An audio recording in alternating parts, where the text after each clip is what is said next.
Shalom, Bapak Ibu dan saudara-saudari yang dikasihi oleh Tuhan Yesus Kristus. Bersyukur saat ini kita bisa kembali lagi dalam program Lawatan Hati. Bagaimana kabarnya semuanya? Saya berharap semuanya dalam kondisi yang baik, semuanya dalam kondisi yang sehat.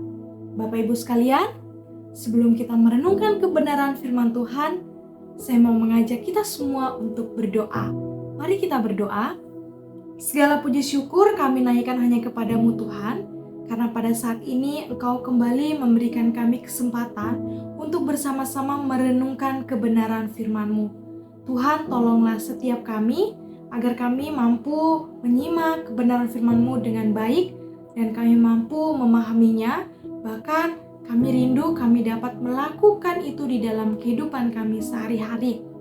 Menyerahkan untuk hamba-Mu, biarlah hamba-Mu juga dapat menyampaikannya dengan baik, dan biarlah firman yang disampaikan sesuai dengan kerinduan atau sesuai dengan kehendak yang daripada-Mu. Tuhan, kami menyerahkan doa kami ini ke dalam tangan-Mu. Di dalam nama Tuhan Yesus Kristus, kami sudah berdoa. Amin. Bapak Ibu sekalian, dan juga saudara-saudari yang saat ini menyaksikan Lawatan Hati, saya mau bertanya, di dalam kehidupan kita, sudahkah kita menyediakan waktu untuk berdoa kepada Tuhan? Banyaknya kesibukan, banyaknya kegiatan yang harus kita alami, yang harus kita ikuti, seringkali membuat kita jarang sekali untuk berdoa kepada Tuhan. Padahal kita tahu bersama bahwa doa adalah alat untuk berkomunikasi dengan Tuhan.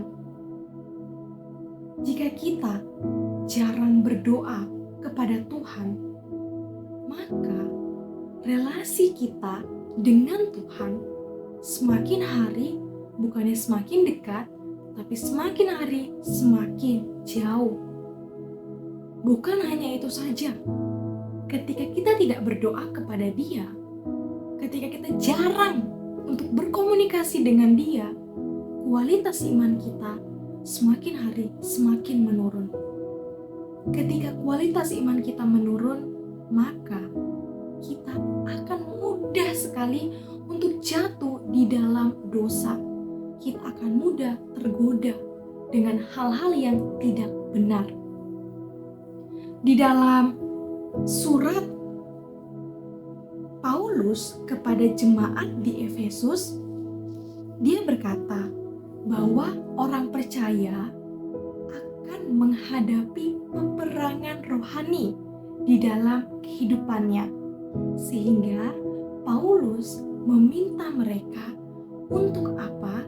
Untuk mengenakan perlengkapan rohani sebagai senjata untuk menghadapi itu semua. Salah satu senjatanya yaitu doa. Doa adalah senjata dalam menghadapi peperangan. Sehingga doa ini yang harus kita bawa di dalam kehidupan kita sehari-hari. Dalam kita menghadapi persoalan atau peperangan rohani yang sedang kita alami, atau mungkin akan suatu saat kita akan hadapi bersama-sama. Ingat bahwa bukan saja ketika kita menghadapi peperangan rohani lalu kita berdoa, tetapi kita berdoa kepada Dia setiap saat, segala keadaan. Bapak Ibu sekalian, Paulus memberi perintah kepada jemaat di Efesus dalam pasal yang ke-6 ayat yang ke-18. Berbunyi demikian, dengan segala doa dan permohonan, berdoalah setiap waktu di dalam roh, dan berjaga-jagalah di dalam doamu.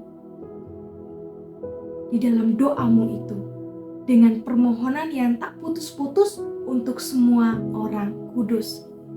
Dari bagian ini, kita lihat Paulus mau agar kita yang adalah orang percaya selalu berdoa kepadanya setiap saat. Itu artinya apa? Kita berdoa kepadanya tidak pernah berhenti. Kita harus terus-menerus berdoa kepadanya. Bapak Ibu sekalian, dengan kita berdoa kepadanya, maka sudah pasti relasi kita dengan Dia semakin hari semakin dekat. Relasi kita menjadi lebih intim dengan Tuhan.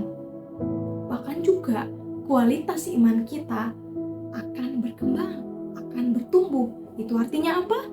Kita tidak akan mudah jatuh di dalam dosa. Bapak Ibu sekalian, di momen masa Prapaskah ini, marilah setiap kita mau membangun relasi yang semakin hari semakin dekat dengan Tuhan melalui doa. Marilah setiap kita terus-menerus berdoa kepadanya dalam segala keadaan, baik itu senang ataupun susah yang sedang kita alami. Paulus mau kita terus berdoa di dalam Tuhan, dan Tuhan juga rindu setiap kita berdoa kepadanya terus-menerus. Amin untuk bagian firman Tuhan ini. Biarlah firman Tuhan ini menguatkan setiap kita dan kita dapat menghidupinya di dalam kehidupan kita sehari-hari. Mari kita berdoa. Tuhan, terima kasih untuk firman-Mu. Kami kembali lagi diingatkan untuk membangun hubungan yang dekat kepadamu melalui doa. Ampuni kami Tuhan, di dalam kehidupan kami, mungkin kami jarang sekali berdoa kepadamu. Mungkin kami berdoa kepadamu hanya saat kami menghadapi kesusahan. Tetapi di dalam kami merasa sukacita atau dalam kondisi yang baik-baik saja, kami tidak berdoa kepadamu. Ampuni Tuhan. Kami rindu di dalam setiap kehidupan kami menjadi pribadi yang terus-menerus berdoa kepadamu, tak pernah berhenti. Tuhan, ini kami, mampukan kami di dalam kami melakukan kebenaran firman-Mu ini. Dan saat ini Tuhan, kami akan kembali di dalam kegiatan kami masing-masing. Biarlah Tuhan yang terus menyertai dan menolong setiap kehidupan kami. Terima kasih Tuhan Yesus, di dalam nama Tuhan Yesus Kristus kami sudah berdoa. Amin. Bapak Ibu sekalian, cukup sampai di sini perenungan kita. Tuhan Yesus memberkati kita semua.